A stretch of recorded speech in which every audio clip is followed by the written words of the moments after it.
Bon après-midi. Good afternoon, colleagues.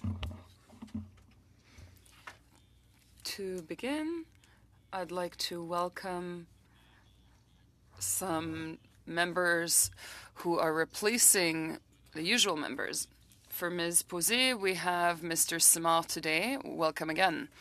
Mr. Généreux is replacing Mr. Deltel. Welcome.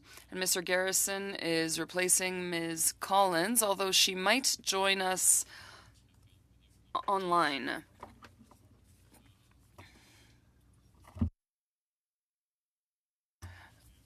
Before beginning, you're likely aware that the House implemented some new rules in order to prevent interpreters getting injured.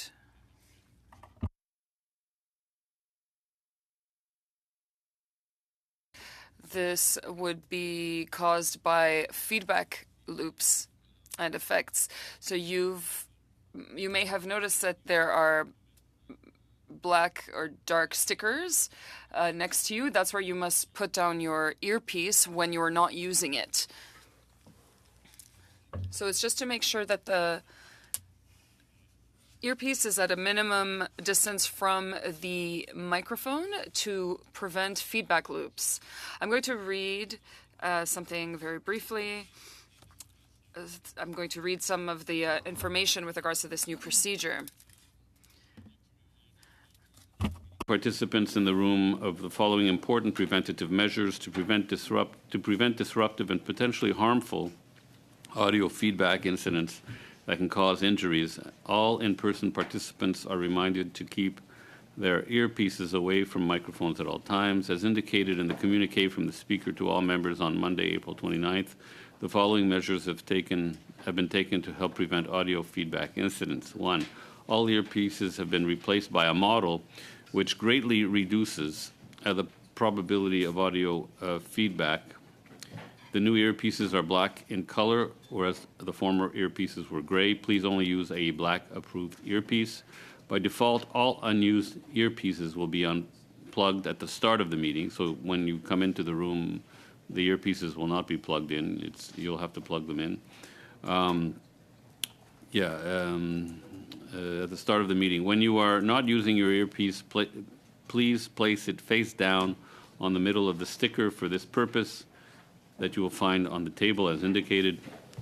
Please consult the cards on the table for guidelines to prevent audio feedback incidents.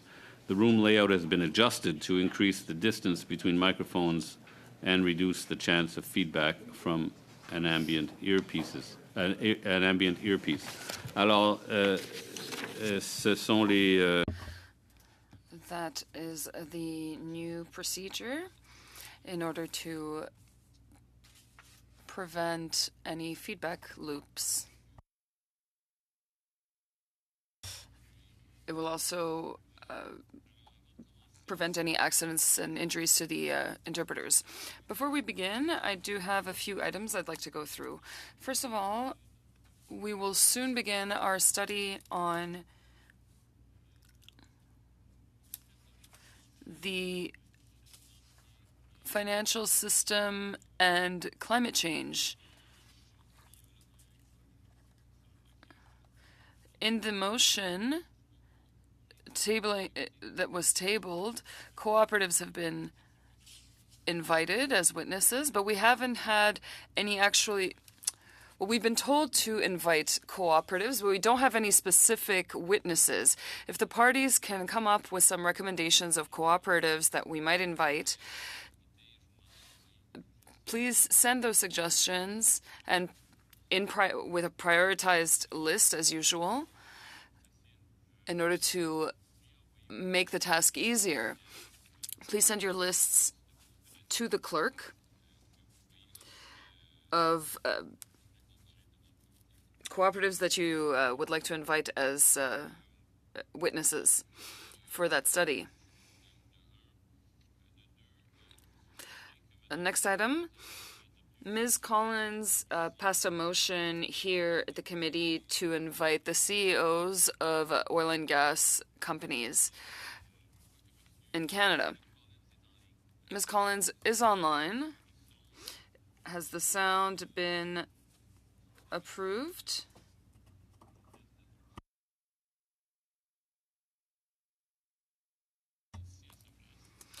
Mr. Garrison is here in her stead, and I think he wants to amend Ms. Collins' motion that was adopted last week or the previous week. Mr. Garrison, on to you.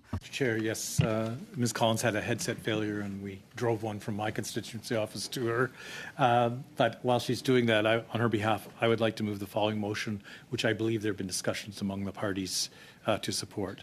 That motion is that notwithstanding the motion adopted by the committee on Thursday, April 11th, 2024, that Mr. Rich Kruger, CEO of Suncor Energy Incorporated, Mr. Brad Corson, CEO of Imperial Oil Limited, Mr. John McKenzie, CEO of Cenovus Energy Incorporated, Mrs. Susanna Pierce, President and Country Chair of Shell Canada Limited and Vice President of Emerging Energy Solutions, and Mr. Greg Abel, CEO of Enbridge Incorporated, be invited to appear on Thursday, May 23rd, 2024, and no later than Thursday, June 6th, 2024. There's unanimous consent around this, so I'll declare it adopted. And now we move on to other business, which is the business of that is on today's agenda, which is the consideration. Yes. Just clarification, we have to stop early today because of votes? Is that Well, the vote's at 5:45. 5:40? I don't know. That's what I think. Yeah. Just for Yeah. We'll stop when we have to. Yeah, whenever we have to stop. But I believe it's 5:45. Okay. The bell's at 5:15. And so, without further, so that motion is adopted. Thank you, Mr. Garrison. And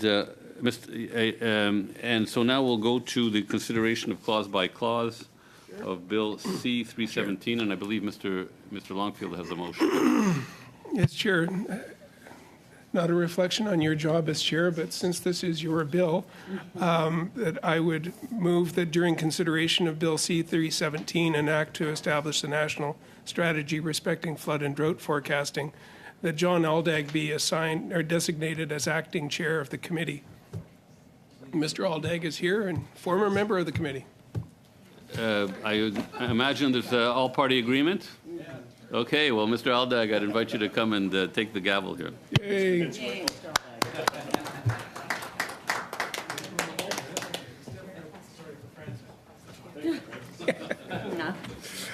I said to Francis, we're going to do this indefinitely. Test.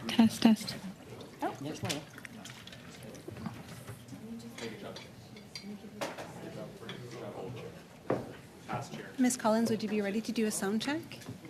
Yes, please. All right, go ahead. Citizen Francis. Hi there. I am zooming in from Victoria, and I'm very hopeful that my microphone is working, and I want to extend my gratitude to Mr. Garrison for lending me his headset from his constituency office. Wait, just one moment, please.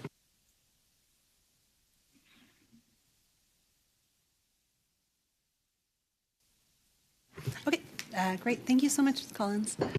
Thank you.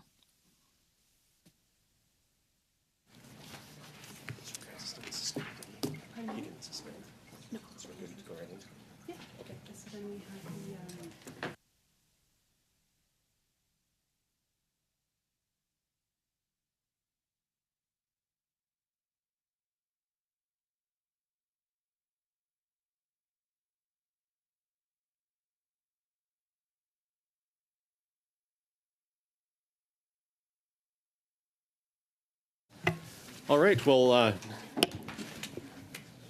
thank you for the opportunity to come and join your committee today. I had sat on the Environment Committee back in the 42nd Parliament, and it's always a pleasure to come back and visit you. Today we are going to be studying the Bill C-317. And we have witnesses today from the Department of Environment who will be available to answer questions. And at the very far back of the room with this new setup, we have Wayne Jenkinson, Executive Director, National Hydrological Services, and Stephanie Lane, Executive Director, Legislative Governance. So welcome to both of you. We will now go to the clause-by-clause review of the bill, and I have some notes I'll go through before we get into it. So The instructions that I'll give you before we start into clause by clause of Bill C-317 are as follows. As the name indicates, this is an examination of all clauses in the order in which they appear in the bill. I will call each clause successively, and each clause is subject to debate and a vote. If there are amendments to the clause in question, I'll recognize the member proposing it who may explain it. The amendment will then be open to debate. When no further members wish to intervene, the amendment will be voted on. Amendments will be considered in the order in which they appear in the bill or in the package each member received from the clerk. Members should note that amendments must be submitted in writing to the clerk of the committee. The chair will go slowly to allow all members to follow the proceedings accordingly. Amendments have been given a number in the top right corner to indicate which party submitted them. There's no need for a seconder to move an amendment. Once moved, you will need unanimous consent to withdraw it. During debate on an amendment, members are permitted to move sub-amendments. These sub-amendments must be submitted in writing. They do not require the approval of the mover of the amendment. Only one sub-amendment may be considered at a time, and that sub-amendment cannot be amended. When a sub-amendment is moved to an amendment, it is voted on first. Then another sub-amendment may be moved, or the committee may consider the main amendment and vote on it. Once every clause has been voted on, the committee will vote on the title and the bill itself, and in order to reprint the bill may be required if amendments are adopted so that the House has a proper copy for use at report stage. Finally, the committee will have to order the chair to report the bill to the House. That report contains only the text of any adopted amendments as well as an indication of any deleted clauses. Are there any questions? Are we ready to start? Okay. So pursuant to Standing Order 75-1, consideration of Clause 1, short title, and of the preamble are postponed. I will call Clause 2, but I will also, just before we start, ask, do we want to have recorded votes for each of the pieces? That's generally standard, I believe, procedure. Okay, so we'll do recorded votes as we move through the bill. So first up, we have Clause 2, and there is a G1 amendment. So would you like to move that, Mr. Van Couverden? Yes. Okay. Do you want to speak to it? If there's debate, then sure, but if not, then I'm happy to move on. Okay. Does everybody have any debate on the amendment, the First Amendment, G1?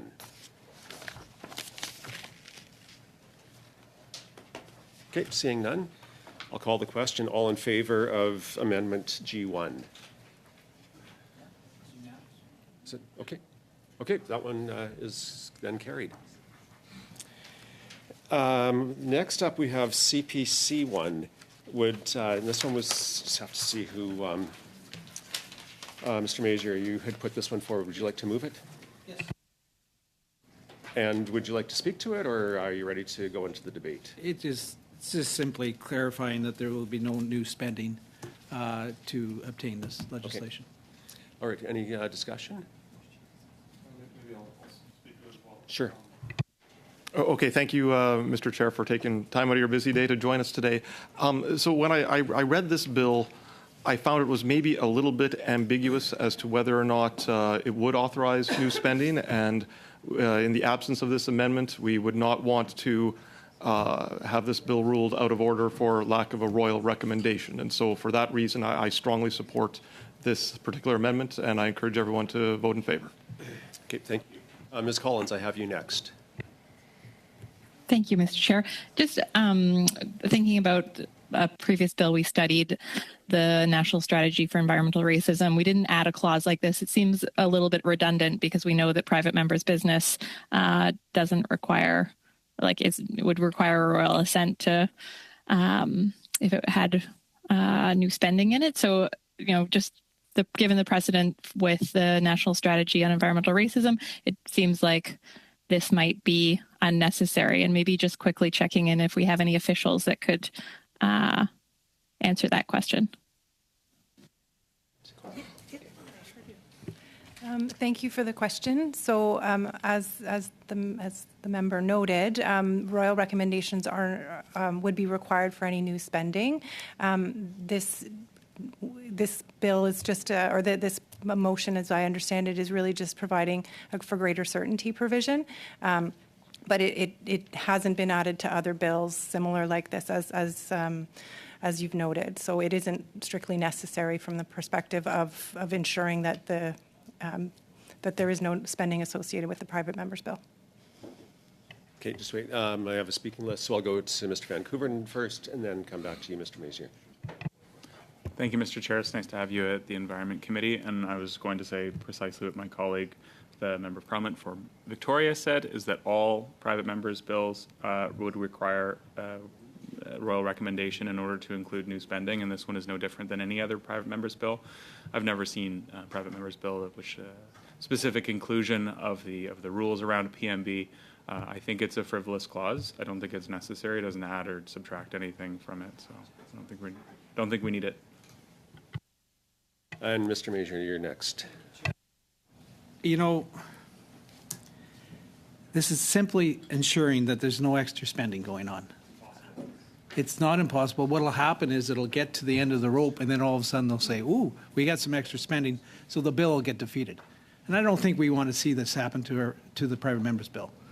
So I would just please, everybody, please consider that the importance of not spending having any new spending when they're developing the strategy. That's all we're talking about, to make sure it's there. I don't have anyone else on my speaking list, so we're ready to call the question on CPC 1. And this one will do a recorded vote. There has been some discussion, so I'll turn it over to the clerk to call the question. Mr. Ali? No. Ms. Chattel? Mr. Longfield? Against. Ms. Taylor-Roy? Against. Mr. Van Koeveren? Against. Mr. Généreux? Wait. Mr. Cram? In favor. Mr. Leslie? Mr. Mazer? In favor. Mrs. Small? Ms. Collins? Against.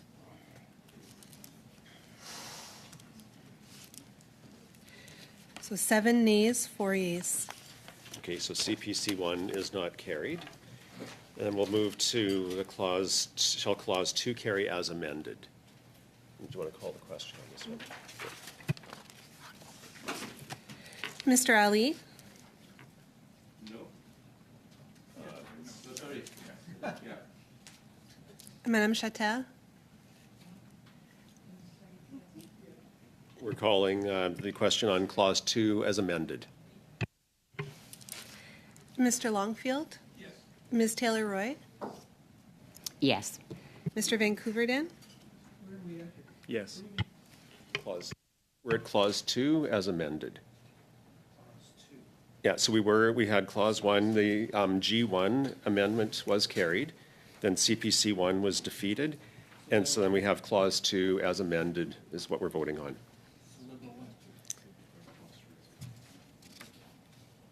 Yeah, we're not at Liberal 1 yet, which is on clause 3. Okay. So yeah, it's clause 2 as amended, and we'll carry on. Mr. Cram? In favor. Mr. Leslie? Yes. Mr. Mazer? Yes. Mr. Généreux? Wait. Mrs. Small? Wait. Ms. Collins? Yes. Okay, clause 2 as amended carries. We'll now move to clause 3, and first up I have a Liberal 1 amendment, and that was put forward by Ms. Taylor-Roy. So would you like to move it? Yes, it's just a simple change to include the Minister of Housing, Infrastructure and Communities in the list of ministers to be consulted, because as we know, infrastructure housing is very important when you're talking about flood planning, flood and drought planning. Okay, does anyone have any comments on this one? Seeing none, we'll call the question on Liberal 1. So shall Liberal 1 carry? Okay, we see everybody's in agreement, so we'll carry Liberal 1 on this one. Now, next up we have Amendment CPC 2. And Mr. Cram, this was yours. Would you like to move it? Yes. Amendment, and I can speak to it now if I still have the floor? Yes, please do. Okay, so the committee has received a couple of letters from the Insurance Bureau of Canada and the Insurance Brokers Association of Canada. One explicitly asks to be included in the public consultation process outlined in this bill. I think it's quite evident that the insurance sector can play a very positive role in protecting Canadians from flooding and from losing their properties. I think that we have heard that many Canadians are not eligible for flood insurance, and anything that we can do to increase the level of certainty in the marketplace for the insurance sector can only serve to be a good thing to increase Canadians' eligibility for property insurance. We also have to be mindful of some potential unintended consequences of this bill. If this new flood forecasting system works too well, we would not want that to cause some homeowners or some property owners to become uninsurable.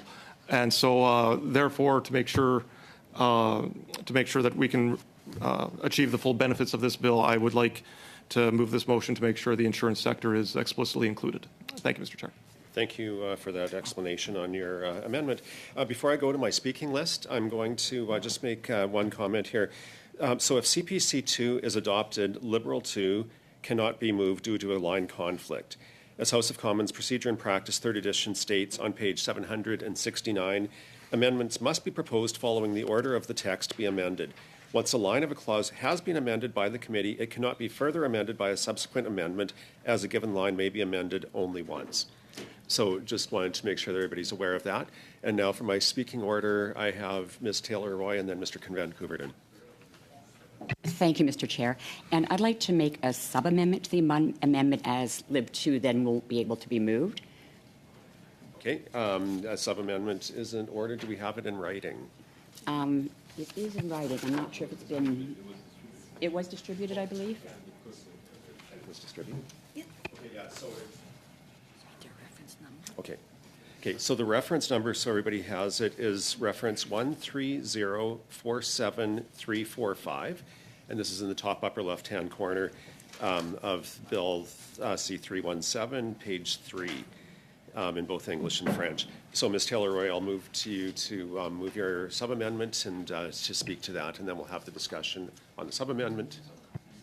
Yes, so moved. I think people have it in front of them. It's just to replace lines 4 to 11 on page 3 with a different section which kind of brings in what Lib 2 had, which is to say an assessment of opportunities to develop national flood and drought forecasting across Canada in order to help meet the information needs of the provinces, municipalities, industry, including the insurance industry, and Indigenous communities in respect of short and long-term flood and drought forecasting, including current and future floodplain delineation. And then it reverts back to what was in CPC 2.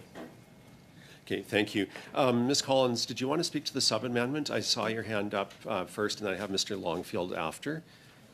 And actually, my hand was up for the main amendment.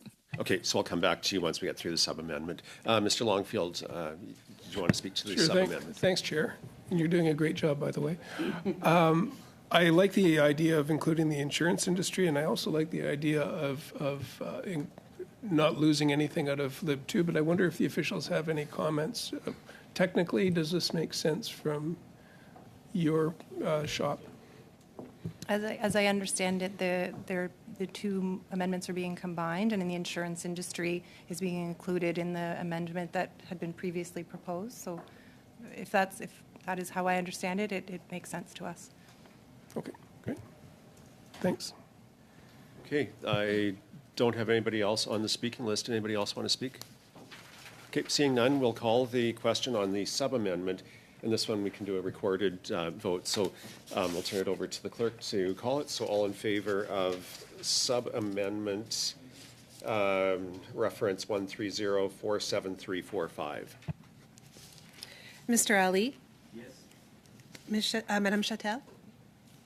Mr. Longfield? Yes. Ms. Taylor-Roy? Yes. Mr. Van Couverden? Yes.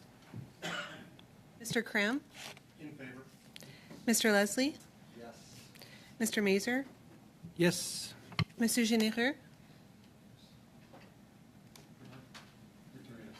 Yes, sorry. Monsieur Simon? Oui. Ms. Collins? Yes.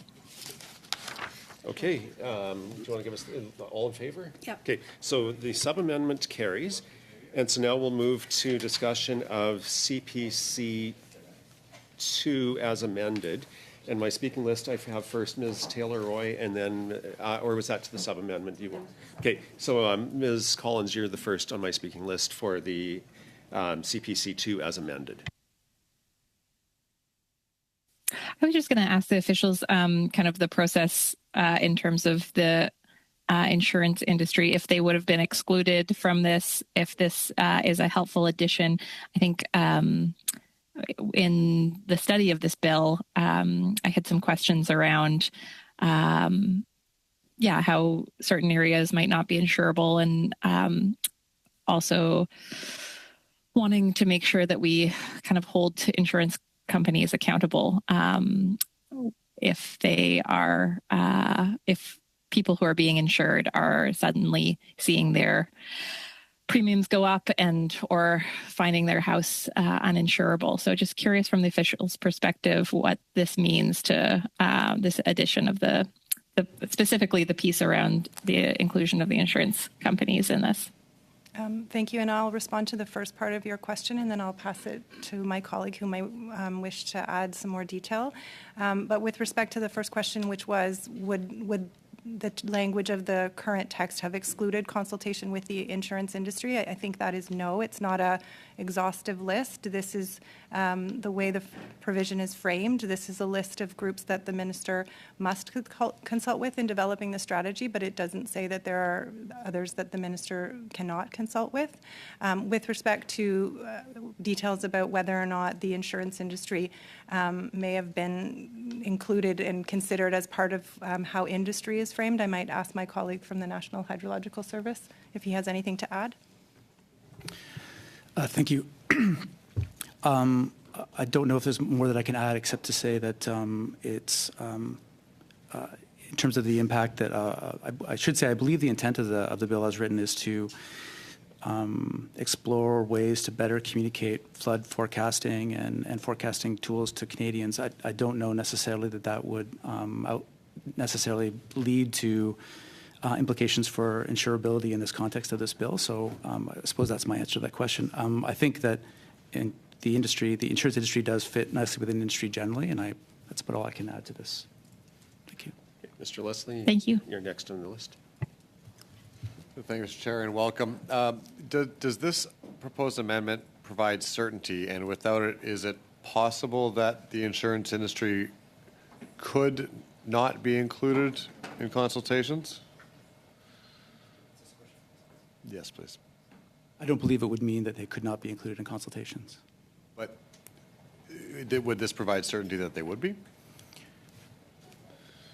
Definitely by including the insurance industry as one of the listed parties with whom the minister must consult in developing the strategy, the minister would have to consult with the insurance industry. Thank you. Okay, I have no other speakers on my list, so I'm ready to call the question. So are we ready to vote, or we'll vote on CPC 2 as amended. So CPC 2 as amended carry. We'll call a, do you want to? Are we good? Yep. Okay. CPC 2 as amended carries, and therefore Liberal 2 is unable to be moved. So we will then go to Liberal 3. And Liberal sub-amendment was voted on, and now we voted on the clause or the amendment as amended. So now we'll go to Liberal 3. We're still on Clause 3, and Ms. Taylor-Roy, would you like to move this one? Yes, thank you, Mr. Chair. And I think this amendment simply actually simplifies what was in paragraph D and removes some duplication. And also ensures, as Mr. Mazier had said earlier, but that there is no spending. It wouldn't be there anyway, but it makes it very clear that this is leveraging existing government services, coordinating between the provinces, the territories, and using the National Hydrological Service of ECCC, which is already in place, of course, in the Meteorological Service of Canada, to look at the modeling. And we all know that Agriculture and Agri-Food Canada also uses that right now. So it just removes the reference to the Canada Water Agency and deals with the existing agencies that are here in carrying out the purpose of this bill. Okay, thank you. Does anyone want to speak further to this? Okay, seeing none, we'll call the question on Liberal 3. Shall Liberal 3 be carried? Okay, I'm seeing all in favor, so we will carry Liberal 3. And now shall Clause 3 as amended carry? Seeing thumbs up. Everybody's good? Okay, Clause 3 carries.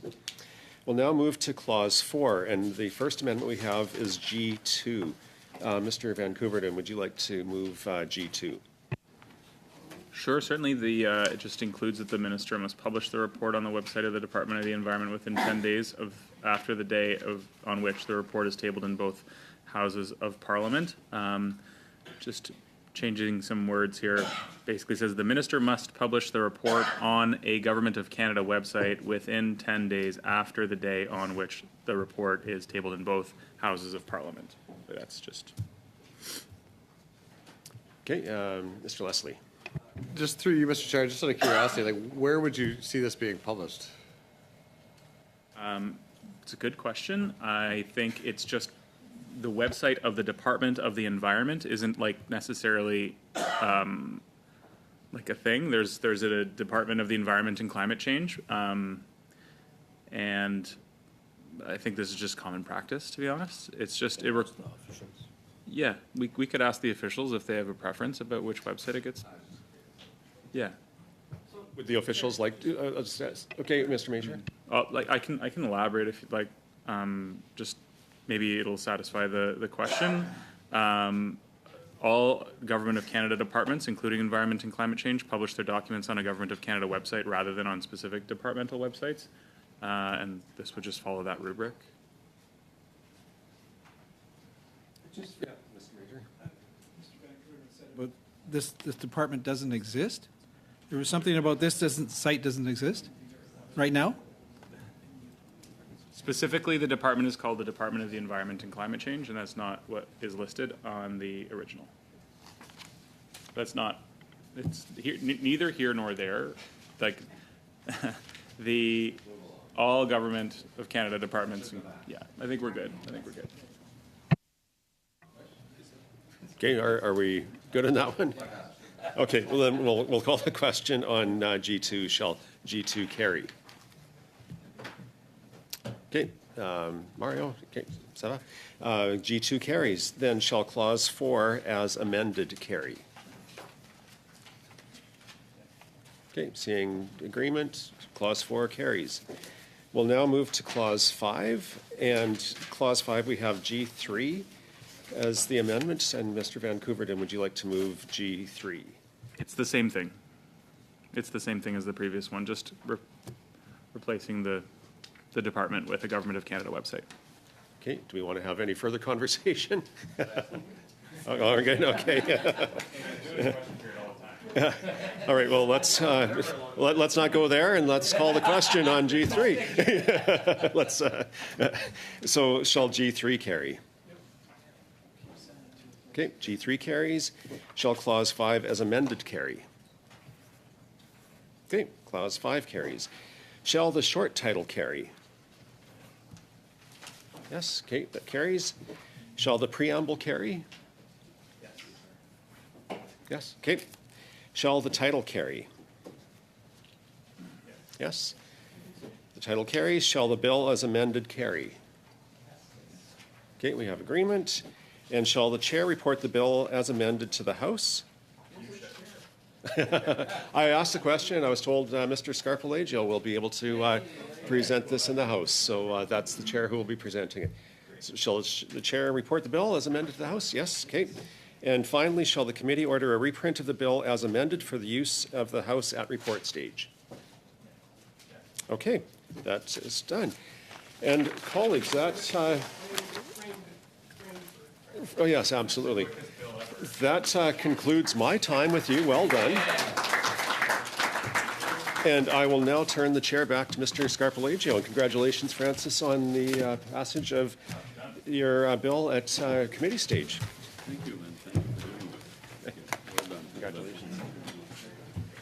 Thank you. Thank you. Well, thank you, Mr. Aldag, for chairing with such aplomb and finesse on this historic day. No, I appreciate your chairing of this part of the meeting, and I want to thank colleagues for their support of the bill. And for I'd like to thank also the officials for being here and offering their insights and answering questions. We now, I'm not sure if, I think Mr. Mazier has, yes, go ahead, Mr. Mazier. Thank you. I'll thank the officials. Thank you for being here. Thank you to the legislative clerks. Your service is greatly appreciated. Go ahead, Mr. Mazier. Then I have Mr. Van Koeverden, and then Mr. Leslie. Mr. Chair, I'd like to raise a point of privilege. Before I begin, I want to express my hope that the NDP and the Bloc will thoroughly consider what I'm about to say. On Tuesday, April 9th, 2024, the Environment Committee passed a motion ordering Minister Guilbeault's department to produce information on how much the carbon tax will reduce emissions. This was the third attempt by the committee to obtain this information.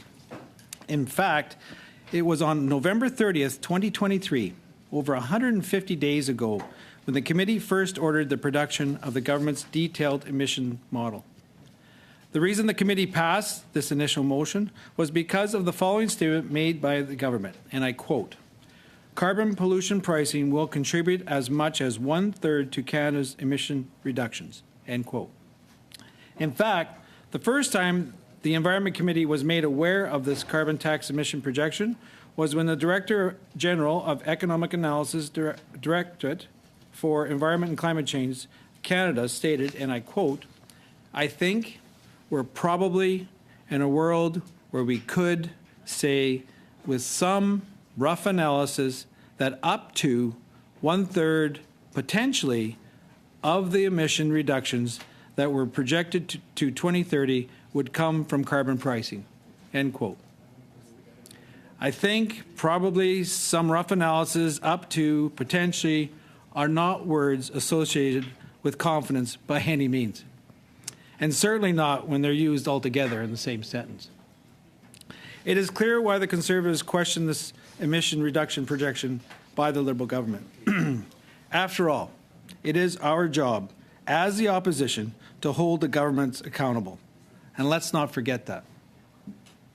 Earlier this year, Minister Guilbeault responded to a written question that asked what analysis the government used to produce this emission reduction projection.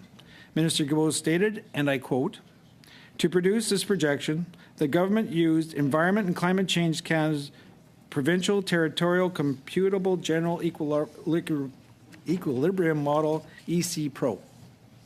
EC Pro stimulates the response of the main economic sectors in each province and territory and their interactions with each other, including interprovincial trade. It captures characteristics of each PT's production and consumption patterns through a detailed input-output table," end quote. The government referred to a very specific model in this statement. That's why on March 21st, 2024, the committee specifically ordered the production of the model called EC Pro.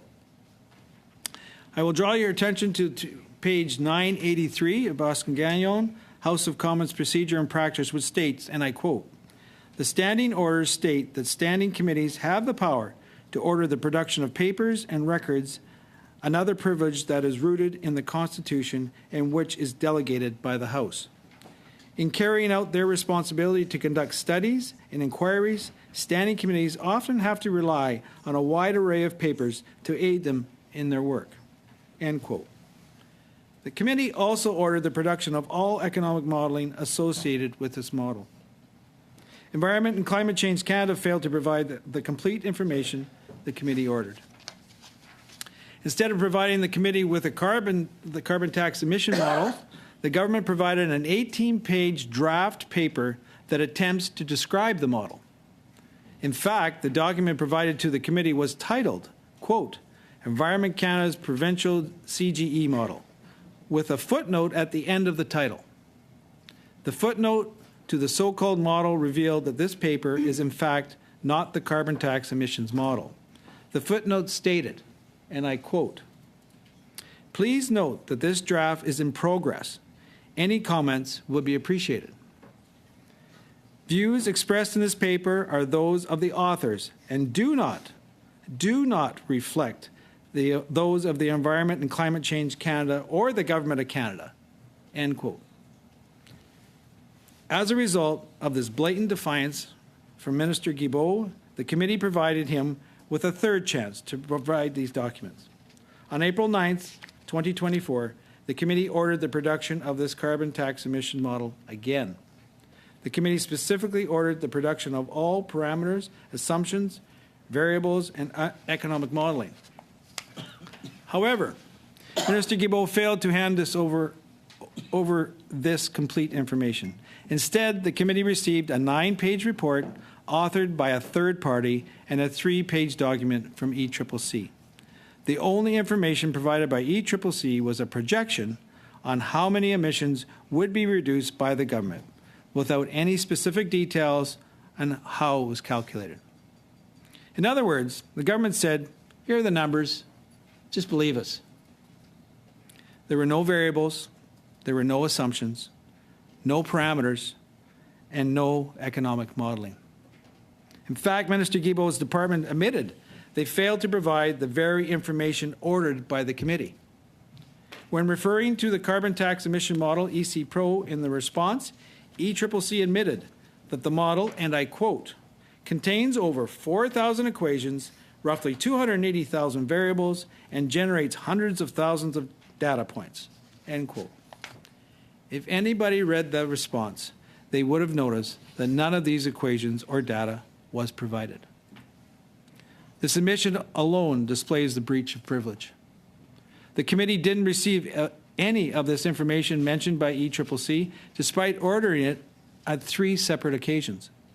In fact, the Liberals are now claiming their carbon tax emissions data is protected under Statistics Canada Act, the Statistics Act. In other words, it's top secret and it must not be released. This is another cover-up by the Liberals, and the Conservatives simply won't tolerate this. How can the Liberals force Canadians to pay a carbon tax if they refuse to release the results? Why should Canadians allow the Liberals to keep their so-called carbon tax emission model locked in a vault? It is because this so-called proof doesn't exist? Or is it because they have something to hide? I will remind the committee that hiding behind Statistics Act is not a valid excuse to hide this information from the committee. Ordering the production of documents is a privilege of parliamentarians to effectively represent Canadians. In conducting due diligence, Conservatives contacted the Office of the Law Clerk on this matter. We provided the Parliamentary Council with a response from Minister Guilbeault's department asking whether hiding behind the Statistics Act is a reason to restrict the committee from obtaining this information. Unsurprisingly, our assumptions were correct. The Office of the Law Clerk stated, and I quote, "The right of the committee to obtain information is not restricted by the Act." End quote. Let me repeat that. The Office of the Law Clerk stated, and I quote, "The right of the committee to obtain information is not restricted by the Act." End quote. I will draw your attention to the House of Commons practice and procedure, which states Parliament is not limited in their ability to order the production of documents. Page 984 of Boston Gagnon states, "The standing orders do not limit the power to order the production of papers and records. The result is a broad and absolute power that on the surface appears to be without restriction. There is no limit on the types of papers likely to be requested." End quote. Chair, we were elected to serve Canadians. This committee has the power and the authority to obtain information and documents. And this government is deliberately preventing Parliament from seeing this information. The NDP and the Bloc may not want this information as much as the Conservatives do, but failing to uphold the privileges of Parliament is failing Canadians. It doesn't matter what the parliamentary committee orders. If the government refuses to release this information, they are breaching parliamentary privilege. It is our duty as an opposition, and at the very least, to uphold these privileges. If we don't want to pass this motion of privilege, then the NDP and Bloc are letting this Liberal government avoid accountability again. Let's not forget, the Canada's Commissioner of the Environment has stated the Liberals are not on track to meet their own 2030 emission reduction targets. If a motion of privilege is not passed, Conservatives will use every tool at our disposal to obtain this information for Canadians. We can either refer this matter to the House, or we can use the committee's time to obtain this information. I therefore ask to move my motion of privilege so we can obtain the government's carbon tax emission information. Thank you, Chair.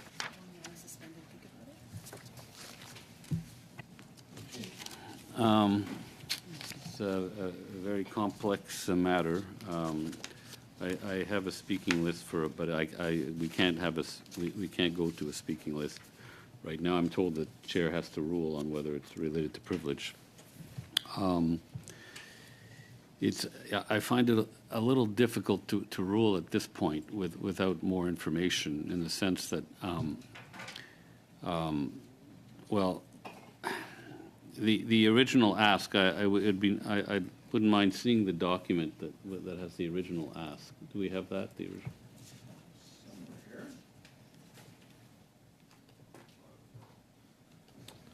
It was one of the Laurel Cullen ones from April 9th, the latest one. Yeah, if I could just see the wording of that, because that was one of three, right? So you'd have to see all three. But really, the committee ordered the production of the model and data from ECCC that demonstrates the carbon pollution pricing will contribute to as much as 1/3 of Canada's emissions reductions, including all parameters, assumptions, variables, economic modeling, emission reduction modeling. There's no speaking order right now. And that these documents be provided Can I do to the a point of committee order? within 2 weeks of adoption. Sorry, Mr. Leslie has a point of order, yeah. Perhaps you could forgive me as still a relatively new member. In the House, in my experience, members have had the opportunity to speak before a speaker makes a ruling, whether he does it on the spot, he or she does it on the spot, or goes elsewhere and comes back to make a ruling. So I'm just curious if committees are different in the sense that Mr. Vancouver was on the list, and then myself. So do you have to make a ruling? Well, immediately? I'll double check this. Apparently so. Okay. So I mean, you can ask for more input from members, more facts. Well, I can ask for more input, which is kind of what I'm doing. Yeah, but that's different from a speaker's list. You have a speaker's list, so you can start with that. But we don't. It's up to you, but normally it's asking for more facts about the situation. You can also suspend any.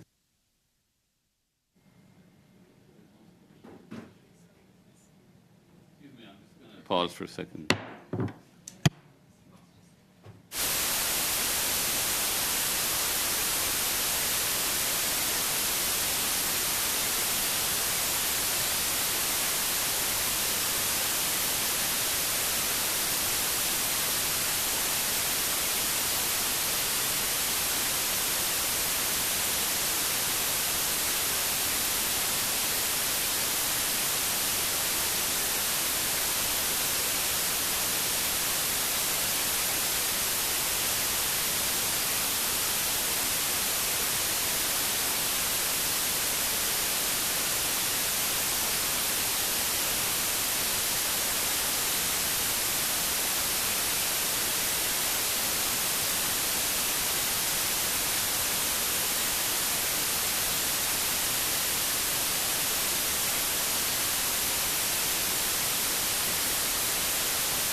Much of a ruling at this point, and that's why I'm asking questions. I'm asking for the original request. Do we have that on paper?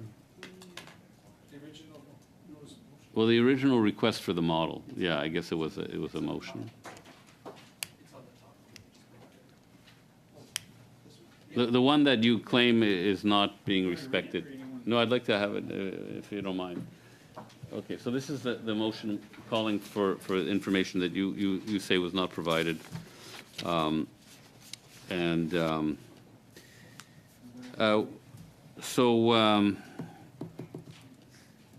motion called for preparation of a scenario that includes legislated federal, provincial, and territorial emissions reductions policies. Very top. Oh, the motion's at the top, sorry. Okay, that the committee order the production of the model and data from ECCC that demonstrates that carbon pollution pricing will contribute as much as 1/3, including the parameters, assumptions and variables, economic modeling, emissions reduction modeling. Okay, so I would like to ask. I will go down the speaking list because I want to see what members, whether in their opinion they believe that the documents that were originally produced in response to this motion answered the requirements of the motion. So I'm interested in people's opinions on this. I'll start with Mr. Van Koeverden. Thank you, Mr. Chair. Congratulations on your bill.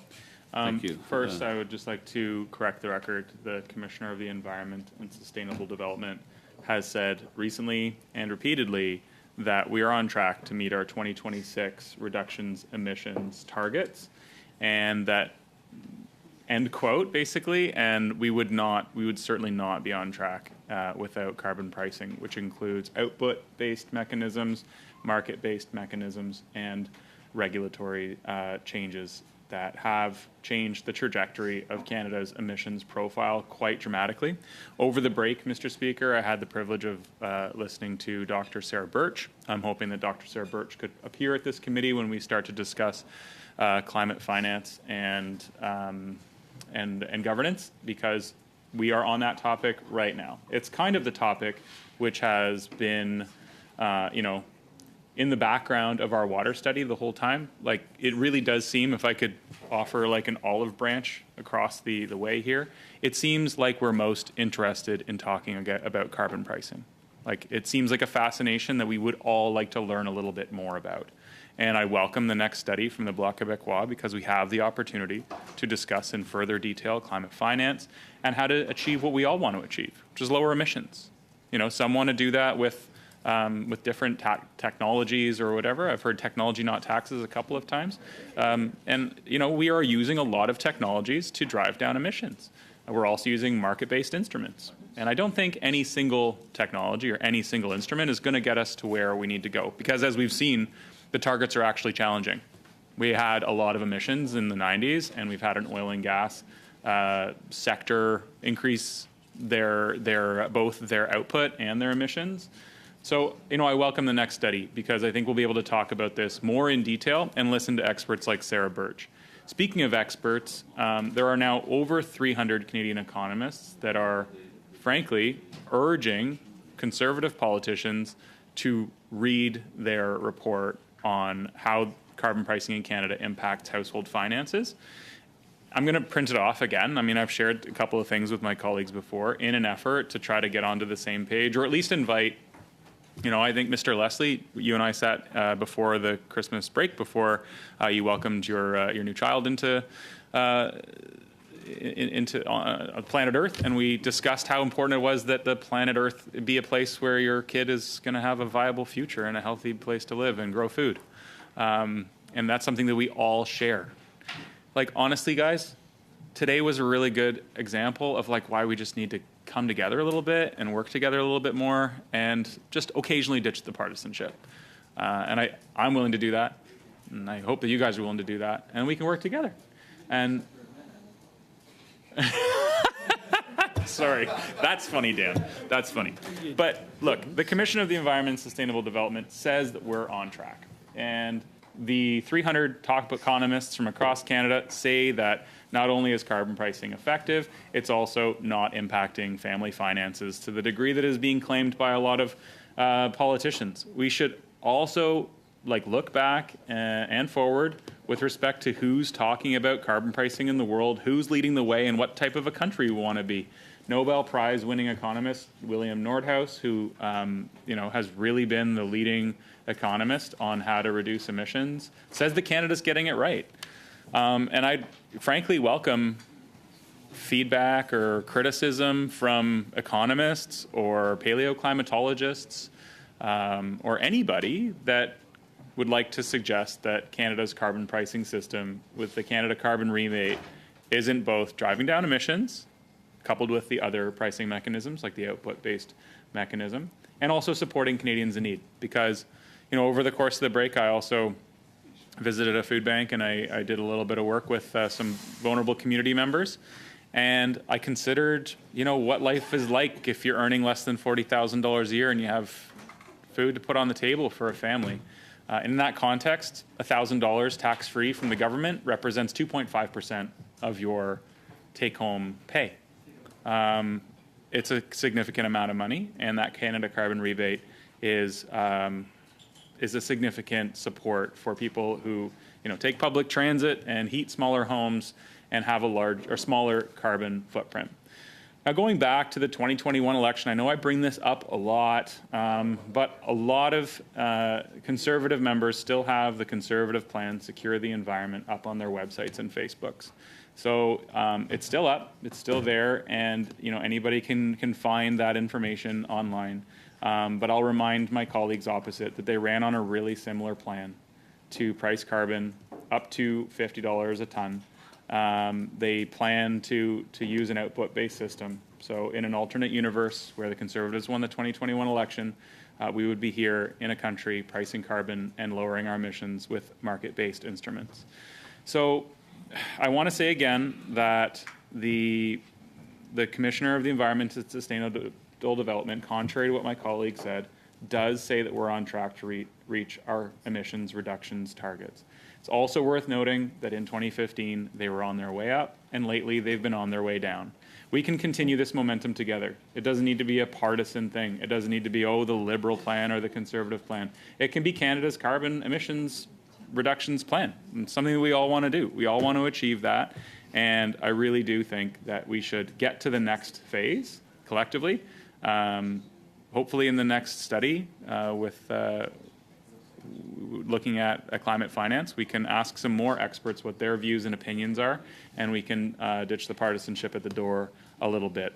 So, look, we were asked as a government to provide modeling and some details on how carbon pricing works. We did that. People are satisfied. I'll be honest, I have university math and it's over my head, a lot of it. What we were provided with, of course, we all received the email. This model. We have all received the same email. Excuse me, and Mr. Van Couverden has the floor, but we did see a document. There was a document provided. Requested document. Well, that's a bit of a matter of debate. It was not. It satisfies. But what I'm trying. Excuse me, I have the floor. What I'm trying to say is there was a document on this side on the Conservative side. The contention is that it was not sufficient, and on the Liberal side and maybe other parties contend that it was what was asked for and it was what could be provided. But anyway, there was a document. So I just want to clear that up, Mr. Van Couverden, continue. But if you could kind of focus on what was provided and whether you feel it practically it's all that could be provided, or if practically it's all that could be provided in the short period of time that the department had, and we can talk about that. But if you could sort of focus on that, yeah, that would be appreciated. Okay, thank you, Mr. Chair. Look, the question was, could the government provide some insight as to how the modeling for carbon pricing works in its current shape and form? And yes, I saw that email and I read the document, and I will offer that even with university math and like a pretty decent grasp on environmental science, I have I'm not bragging. I took some of those classes in university, and I don't understand all of it. But that doesn't make it untrue. It just makes it complicated. And I'm as interested in anybody in learning more about the systems which are currently driving down our emissions in Canada. So I dispute the allegation that the document was not sufficient. It was challenging. It was hard to understand. Math is tough, and the work that we do doesn't rely on complex modeling. But I'll commit to learning more about it, and I would welcome a motion from the Conservatives to get more information if that's what they want. But at the same time, I'd also encourage them to consider reading the 300 economists document with the 5 rationales for why carbon pricing works in Canada and how the Canada Carbon Rebate is supporting families in need. So the Liberal side will be voting against this motion, while at the same time welcoming a request for more information if that's what you'd like. But I hope that it's more detailed, because I hope the request is more detailed, because just because we don't understand something doesn't make it not true. Okay, Mr. Leslie.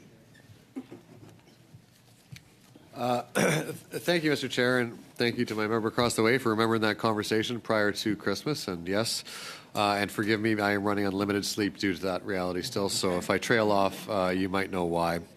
And I do, you mentioned before, because a lot of your comments didn't actually drive towards the point of the privilege motion here. And I'll address a couple of pieces of that. And I agree that we should find pathways towards reducing emissions. And I do look forward to the Environment Commissioner coming Thursday, having reviewed a few of those chapters, a few of those reports this morning, not necessarily specific on GHG emissions reductions, broadly speaking, but in some specific instances, I look forward to hearing some of his feedback. And Mr. Chair, I hate to disagree with you, but you mentioned that it's just this side of the aisle that has found that we have not been given sufficient information. But the reality is we are on the third motion of more or less the same thing. And the only way we've achieved that is with alignment with our Bloc and NDP colleagues. And just as a refresher, this started with the first motion coming back with a public website. Here's a link, go read the website. Another motion passed because that was insufficient, that led to a document that was created by I don't even know who. They don't work for Environment Climate Change Canada. They don't represent Environment Climate Change Canada. They're still seeking feedback on that 9-page document. And so by the third motion of more or less the same intent to gather information that was requested in the first motion, the second motion, and we kind of, I'd say, dumbed it down for the third motion. Like, just give us what we're looking for. It was very simple language. And shockingly, they came back with even less. They came back with 3 pages and really no information. It's been a downward trend in information being provided to this committee each and every motion. And in my view, in reading the response as part of that 3-page regarding this third motion, there's no question that the Minister of Environment has refused the committee's order to produce the carbon tax modeling, data and assumptions and all the components of that third most recent motion. There seems to be zero ambiguity to me, and the response was crystal clear that they don't want to hand over this data. Now, in that response, ECCC admits that they don't want to hand it over, and they cite that, quote, information protected under the Statistics Canada Act. And I will highlight that we don't actually have a Statistics Canada Act. They misquoted the act that they are trying to hide behind. It is the Statistics Act. So I don't know if that is necessary. I don't think it was intentional that they were disregarding not only the views and will of this committee, but disregarding the act that they're trying to hide behind. I will give them credence that it was just an error, but I assume a response like that to a committee would be seen by many, many people, and the fact it wasn't picked up on is a little bit concerning to me. So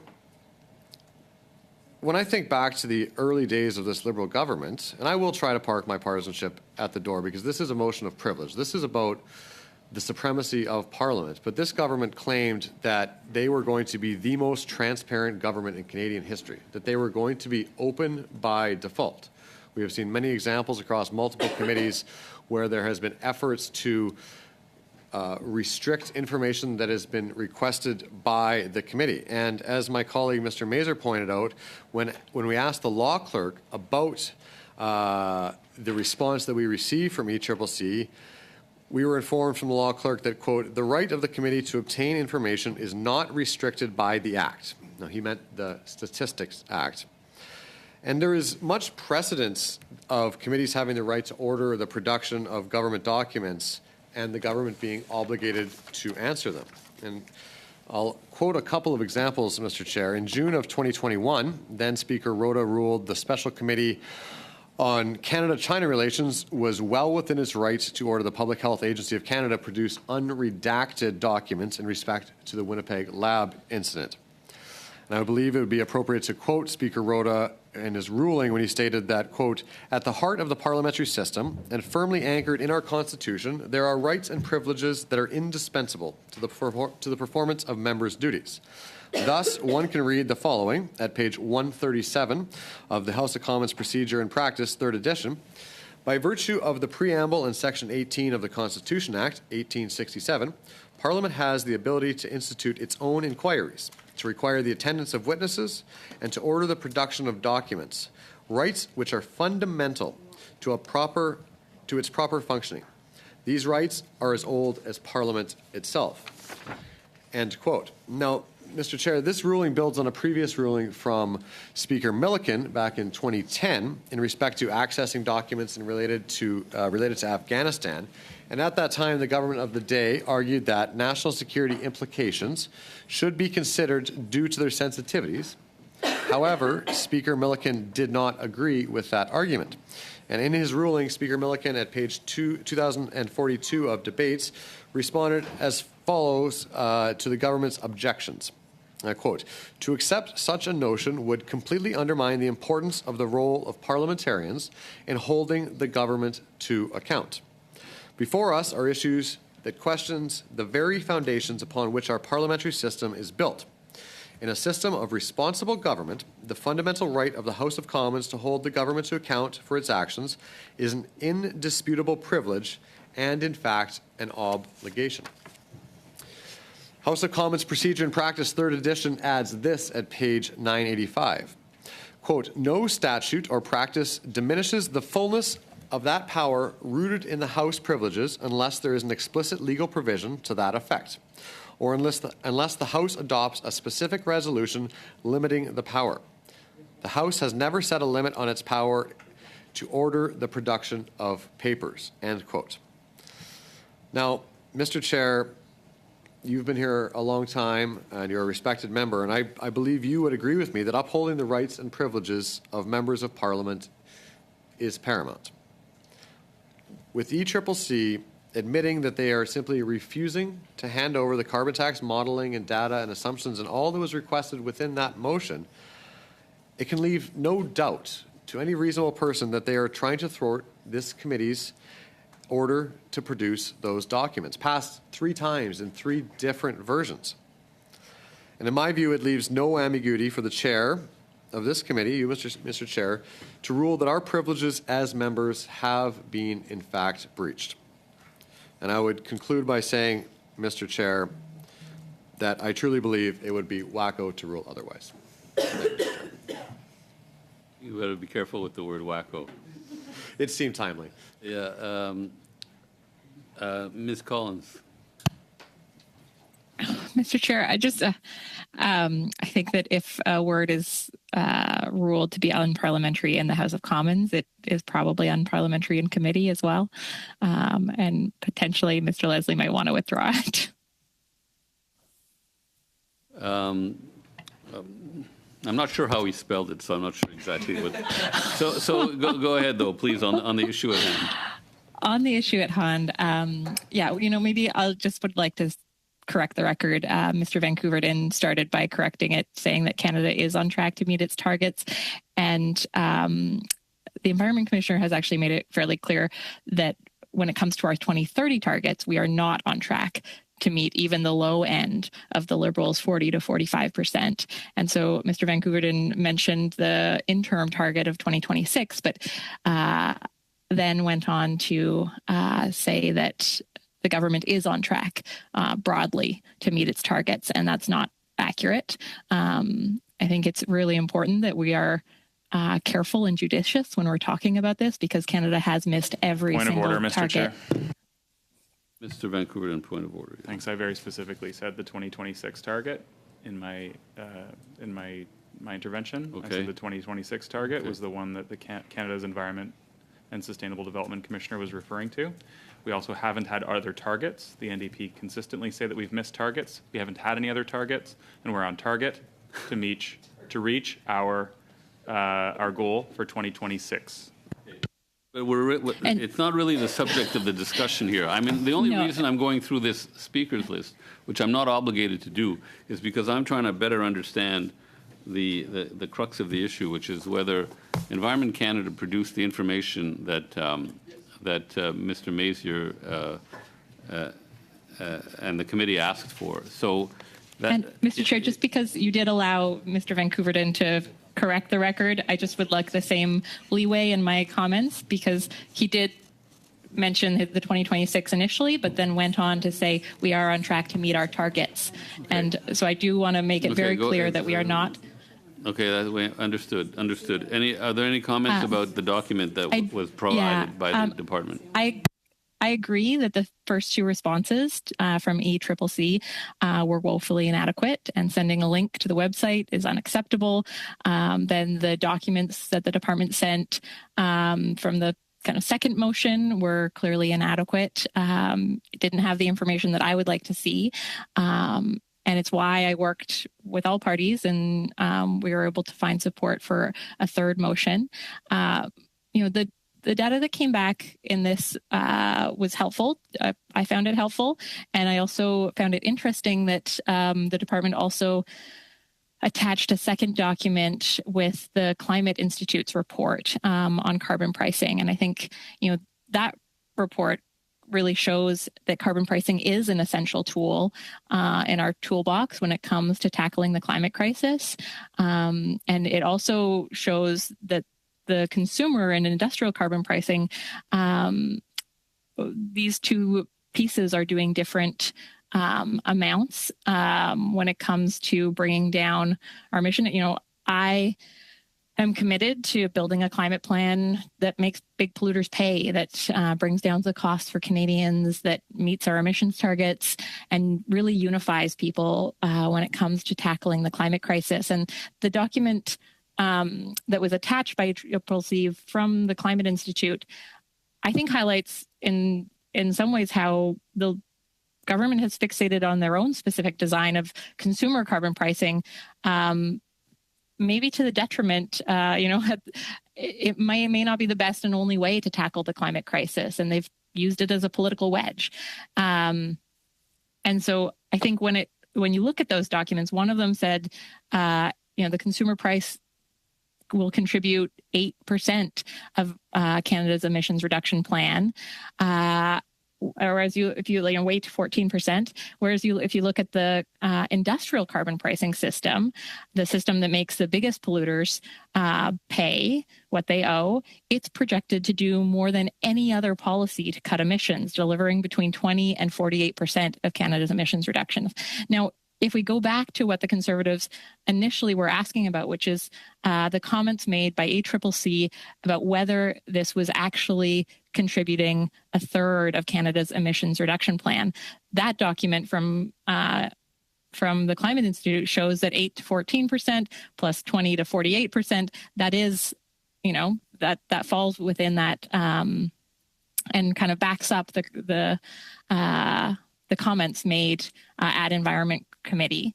It is critical that we strengthen climate policies to hold big oil and gas accountable and get the deepest emissions reduction. So it's disappointing to me that we are often talking solely about consumer carbon pricing when clearly industrial carbon pricing and carbon pricing on the biggest emitters, big oil and gas, that is what is doing the bulk of emissions reduction and is projected to do the bulk of emissions reduction.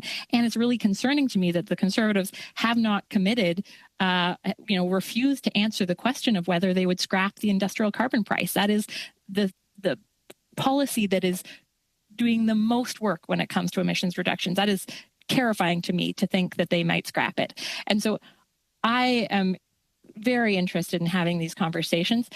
And the information that we were provided most recently answered the questions that I had. And I'd be curious, the only thing that maybe is kind of niggling at me is that document did say that the Statistics Act, or the Statistics Canada Act is what the document said, but the Statistics Act protects this information. And I was unclear whether that was just a kind of offhand comment letting us know that that information is protected generally, or if that document was claiming that they would have provided more information except that the Statistics Act protects the information and so they couldn't. And that was something that was unclear to me. And so if we had officials here who might be able to answer that would be helpful for my understanding of this privilege motion. Thanks. Mr. Cram. Okay, thank you very much, Mr. Chair. Okay, so 3 times now, this committee has requested the government's carbon pricing model. 3 times now, the government's response has been wholly inadequate. The committee has been very patient with the government. We asked a second time, we went back and asked a third time. Every single time, the response has been inadequate. In their most recent response that we received from the government, it claims that the carbon pricing model exists, and it claims that the model contains 4,000 equations and 280,000 variables, yet the government refuses to provide those equations and variables to the committee. We're not too particular about whether they provide it in paper form or whether they provide it on a USB stick or whether they provide a link in the email that they send to us, but as of yet, the government has not provided that model that we have been requesting since last November, Mr. Chair. So I am very confident in supporting the motion that the committee's privilege has been violated. Therefore, this should be reported to the House. Thank you, Mr. Chair. Oui, merci, Monsieur le Président. Thank you, Mr. Chair. I was listening to my colleague's presentation earlier. Indeed, if we look at the details, here is what the request is. I think it is actually impossible to answer that request. There's a Canadian law that asks that Quebec and every province have a carbon price, because a carbon tax does not exist in Quebec, and the Conservatives have acknowledged that in a motion. They even voted for it in the House. So the way this is worded, there are 2 provinces that the carbon tax does not apply to, Quebec and British Columbia. They have a carbon fund. So if the Conservatives wish to see the impact financially, they will not be able to get the impacts through this because they are not referring to the carbon price, or they are rather referring to the carbon price. So the way they are asking for this model, well, I can't defend the Liberal colleagues because their environmental progress is very is questionable at best, but this might not provide the numbers necessary. So for that reason, I think that this motion brought forth by my colleague is impossible. We can't actually give a logical response to it because it's not worded properly. From my colleague from the block, in one of these responses, in step 1, preparation of the scenario that includes legislated, federal, provincial, territorial emission reduction policies. So it does include Quebec's policy in this formula, and they still haven't produced the information or the data on actually how Quebec even works. They haven't done anything. And to Ms. Collins, as far as the targets, we all know the targets aren't being met, and yet somehow. Point of order, Mr. Chair. Sounds like it's going to be a point of debate, but go ahead. For a I brief just have time. to correct the record again that the Commissioner of the Environment and Sustainable Development has indicated that we're on track to meet our 2026 targets. I'm sorry. There we go. Mr. Mazer. Thank you. So to address Ms. Collins' comments around the targets, the real problem is we can't even find out the information if it's actually factually true. We believe the Liberals up until the commissioner said, hey, look, there's a problem here with reaching these targets. Even if they are going to reach it or not, there's still doubt in there. And if he can't find out if that's really true or not, he can't prove it out, and then it's up to us to actually try to prove this out. And that's all we're asking for is this model accurate? Does this model exist? And how do you prove that things are actually going in the right direction? We're all genuinely concerned about this. And I can't emphasize enough, all we're asking for is the model, and please prove it to us, government, that this is actually working. And how does it work? I think it would be great for all of us MPs to understand how this model works, and then how we could probably improve it. But we have to know the numbers. And that's simply all we've been asking for. And as far as, and Ms. Collins as well, we did reach out to the Office of the Law Clerk, and in my presentation I did refer to that. And there was absolutely no reason why this information was withheld under the Statistics Act. And I think that even throws up a bigger flag. So why would they even put that document or that statement in there if they weren't trying to hide something? So I think on that point alone, that is definitely a breach of privilege, and we need to get to the bottom of it. Mr. Van Koerden. Thank you, Mr. Chair. Once again, I would just like to stress that the people who read the email are satisfied that we received additional information upon the request from the Conservative Party on modeling and some math to explicitly indicate how carbon pricing works. And I'd also just repeat that the letter from the 300 economists detailing that further is worthwhile reading if people are interested. I've already indicated that the Liberal side is not interested in this point of privilege, that we feel like we should move on. And the quicker we move on, the quicker we can actually get to the Bloc Québécois study on climate finance, so we could delve a little bit more deeper into this subject. It doesn't seem like we're getting anywhere towards a vote. So, Mr. Chair, I'd move to adjourn this meeting.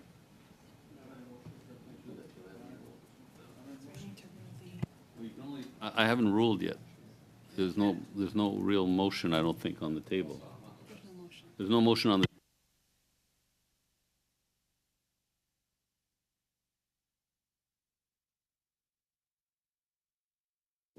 on this kind of point of order. It's a point of order, right? Isn't it, in a way? Point of privilege. Point of privilege. Anyway, I'll hear from Mr. Leslie. Then I'll give you my opinion. Go ahead, Mr. Leslie. Are you done, Mr. Vancouver? Yeah. Well, I'm to adjourn the meeting. Yeah, it's quite done. Yeah. But I don't think we can do that. We can't adjourn. That's what you guys do. We can't. No. It's little tantrum. It's pretty pathetic. Actually. Colleagues. No. We can't speak. We have to go through the chair. But I don't believe you can adjourn while the chair is in the process of ruling on a point related to privilege. I don't think you can do that. But I'll go to Mr. Leslie, and then I'll. Oh, I'm sorry. It was Ms. Collins. Ms. Collins, is your hand up? Is that a new hand? It was a new hand, yes. Okay. I guess had a point of clarification. Okay, go ahead. Yeah. Just wondering about process. Like, this seems like something that you're still deciding on and trying to figure out if it is. Which way you'll rule on the privilege motion. Is this something that you could go away with and come back to us? No, I think I've got a pretty solid point of view at this point. Yeah. Okay, thanks. Mr. Chair, you said but. It sounds like you have your mind made up. What if I convince you? I can always change my mind. Just a couple of points of clarification on a couple of the comments, and just to my friend in the Bloc Québécois here, and looking at that short 3-page response, it does indicate that the the preparation of the scenarios do include all legislated federal, provincial, and territorial emission reduction policies. So whether or not you're under the federal backstop, they seem to indicate that they're using the BC and Quebec models as part of their overall analysis. And to my friend, Ms. Collins, I can appreciate the delineation between the Climate Institute report saying 8%, 8 to 14%, and the higher for the output-based pricing system. But I think going back to the testimony of Mr. Hermanitz, I think we're giving the government too much credit, because in the context of that conversation, I do not have the testimony in front of me here, so I will attempt to paraphrase. That was very much based on the consumer carbon tax. That was our line of questioning. It was not a combination of both the consumer tax and the back-end output-based pricing tax. So combining the two totals, I think, gives the government an out that they don't really deserve, given that that is really the comment that really started all of this, and we've seen it in writing after. And then lastly, as it relates to the motion of privilege, which, I mean, frankly, it's only been members on this side of the table that have actually addressed that motion. We can talk about politics, and we can talk about carbon taxes. But when I look at the page 2 of the most recent 3-page submission from ECCC, the data is interesting that we have 3 different scenarios, one with, one without carbon pricing, excluding land use and land use change, and an estimated impact of the carbon pricing. But the motion that was most recently passed, I believe it was under the name of Ms. Collins, I think asked for a lot more. And to quote the motion, the third motion of the 3 that we have endeavored to have ECCC honor the committee's wishes on, it is ordering the production of the Liberal government's complete carbon tax emission model, including all parameters, variables, and economic modeling. And so this is a lovely chart, but I do not think that in any way that covers off the carbon tax emission modeling, including all parameters, variables, and economic modeling. If this is how they're doing their modeling, I'm deeply concerned. I think that there is, as my colleague Mr. Kramit said, whether or not it's a USB, whether it's a PDF, whether it's a bunch of paper, there are 4,000 equations and 280,000 data points. There is a lot of information here, and frankly, that is what this motion is requesting. And that is why, in my view, Mr. Chair, that this is a clear breach of privilege, not only for the first failure to respond with anything beyond a website link, the second failure to respond with just 4 random people putting their name on a document that's like in draft, it's a draft on it. And then finally, the third opportunity.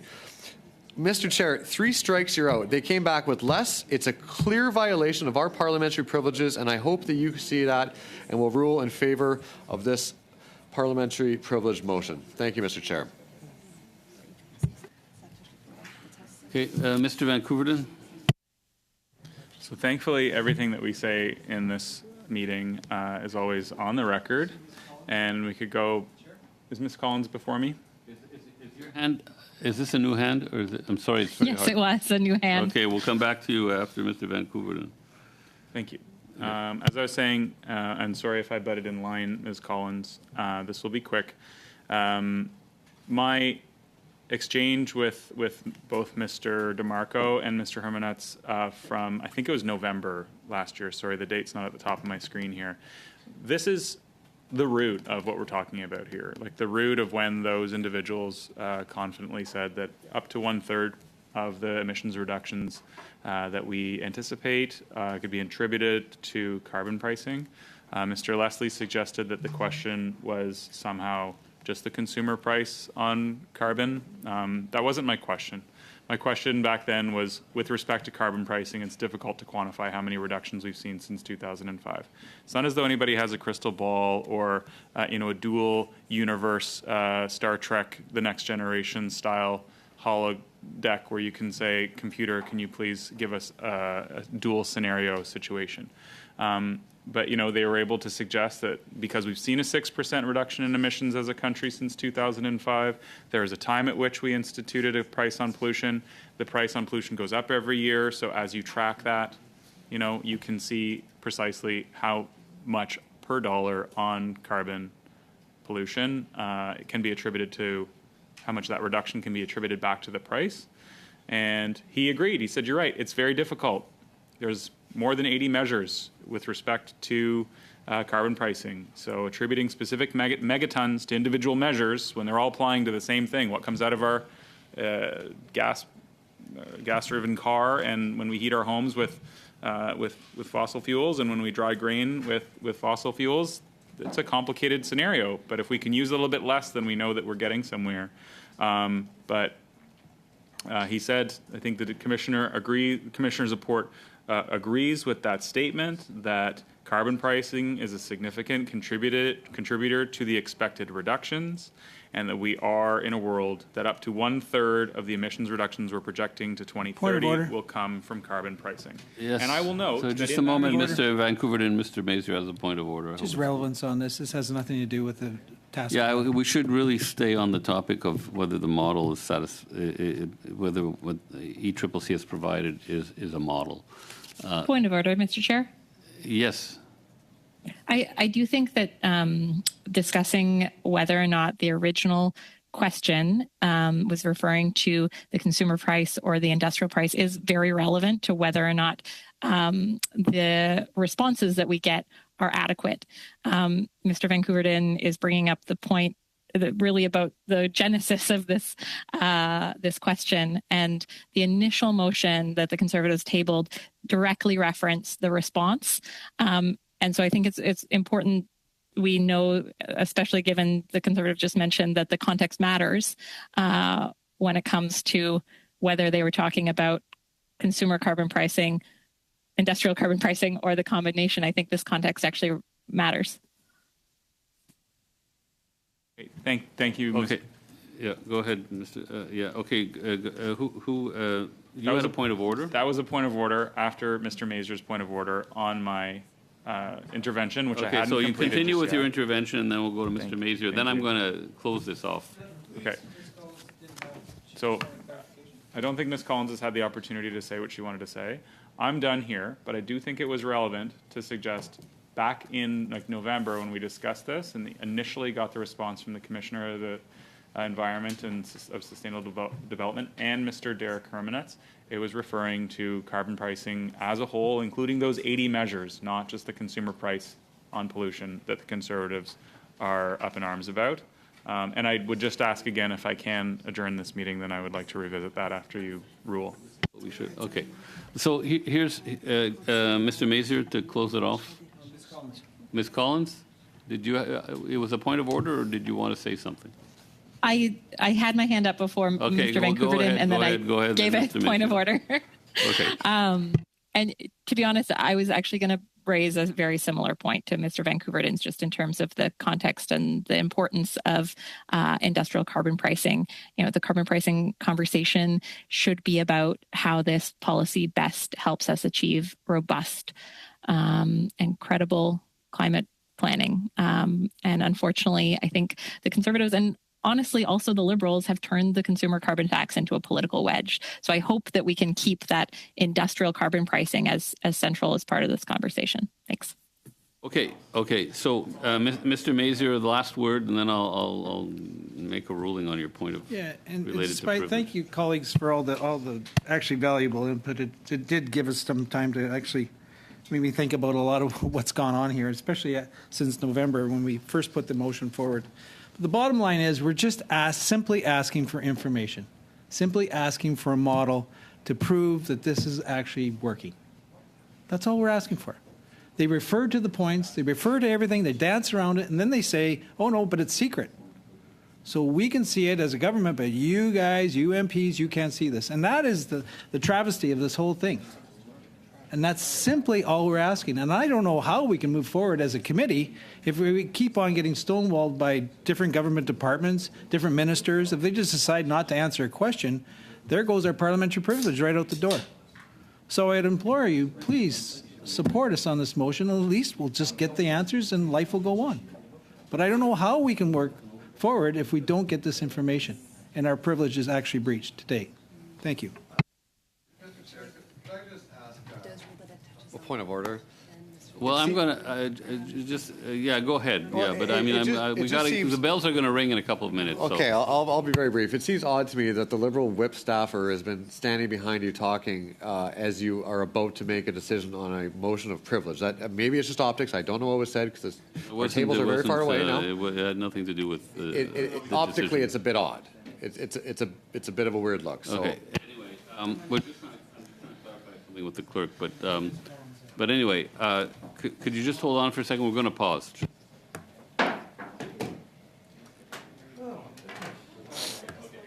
Okay, so this is how I see it. This is how I see it, and you can agree or you can disagree.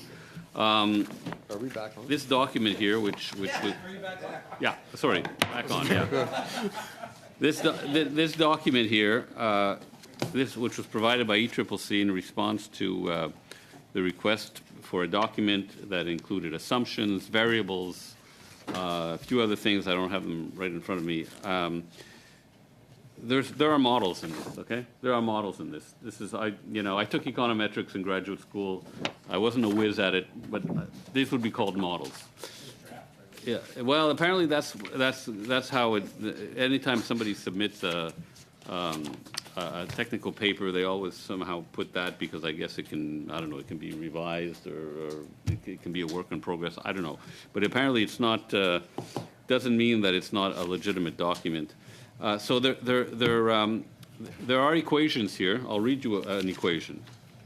Okay, it says here, and this is like it says capital stock K, comma, in period T plus 1 in sector I, comma, in region R is given by K T plus 1, comma, R, comma, I equals, open parentheses, 1 minus some squiggly line.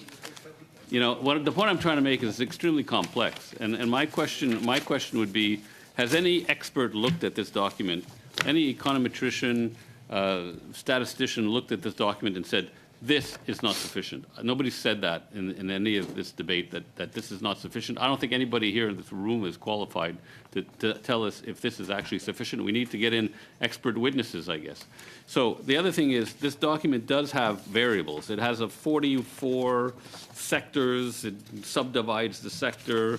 It's got assumptions. Here, I'll read you an assumption. New vintage capital is assumed to be a fraction of the aggregate capital stock by sector, year, and region. Okay, that's one assumption. Then there's a few other assumptions sprinkled throughout.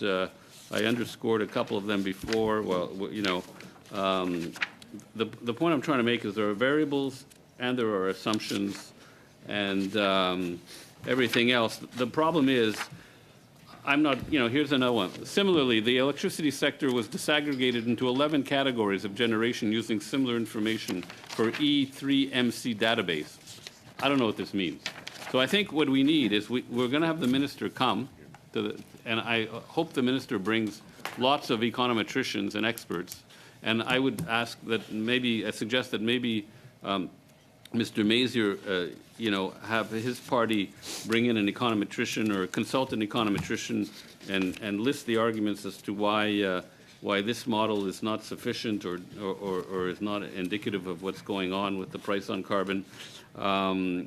You know, so this is really, it becomes a debate of econometricians as to whether this document is sufficient to answer the request by Mr. Mazier through his motion, which was adopted by the committee. So, you know, to keep the debate going, I'm going to basically say that it's not related to privilege. And I hope that when the minister comes, it would be even nice if we could get the 4 individuals who wrote this document to come with the minister, but I'll leave that to the department to decide who should come to explain to us what this document means and whether it is a model or not a model or whether it includes variables and assumptions or not, because quite frankly, I think it's extremely complex and we need some expert input here on this.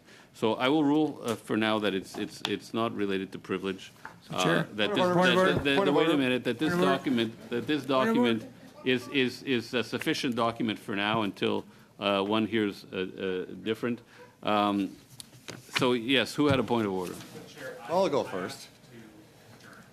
That's not how this works. That was deemed as permissible.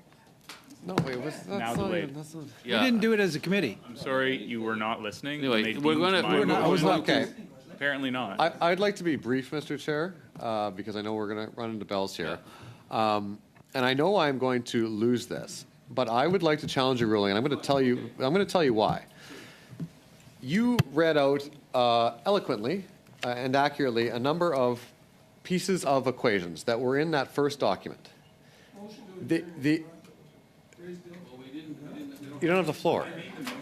That was before, and I should have allowed you. I guess we could have had a vote on it. I don't know how the vote would have gone, but I apologize for that. But It's sustained. Like my motion to adjourn is sustained. It's not. I did not withdraw it. no, I just ruled on this. You have. Let's hear the points of order. Then we're going to adjourn in a couple of minutes anyway. So I will try to be brief. We are going to recess here very soon to head for votes. And as I said, why I am challenging this ruling, as I said, you eloquently laid out a few examples that are in this. And you're right, it is extremely complex. I would love to have all of it to give to somebody that understands it. Giving them this, they're just gonna be like, yeah, those are. How do we know, Those are though? certainly pieces. Those are certainly pieces of this. But here's why the biggest problem as to why I'm challenging this ruling.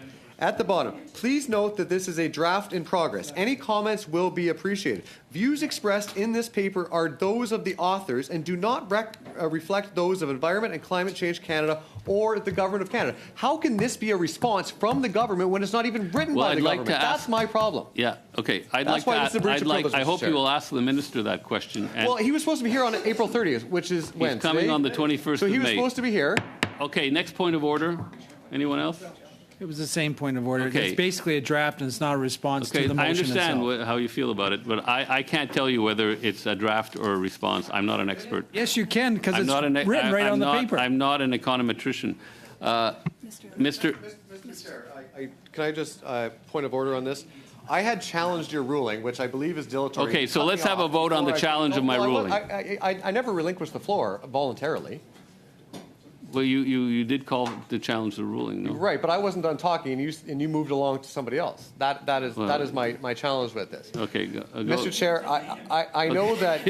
Listen, well, I'm waiting very anxiously for the bells to start ringing. Let's. And I could see that.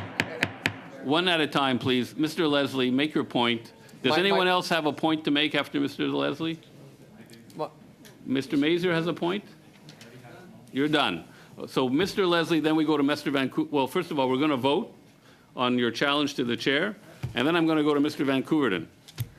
Thank you, Mr. Chair.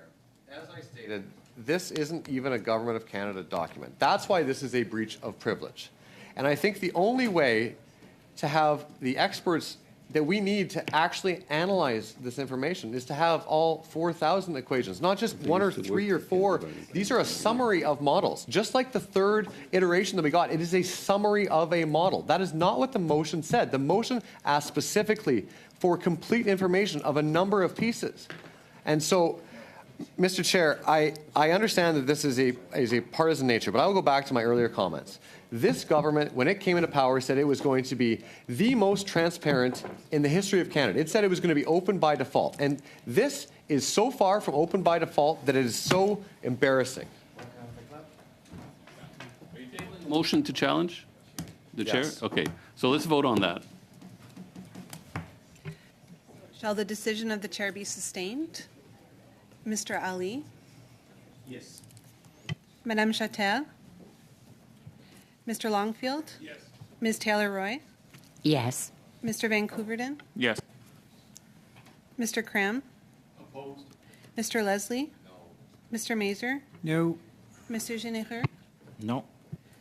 Monsieur Simard? Oui. Ms. Collins?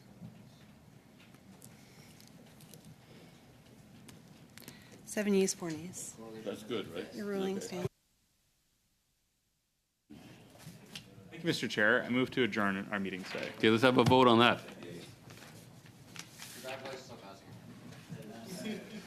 Is that, do we need a vote? Good, okay. So we're adjourned. Thank you.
Thank you.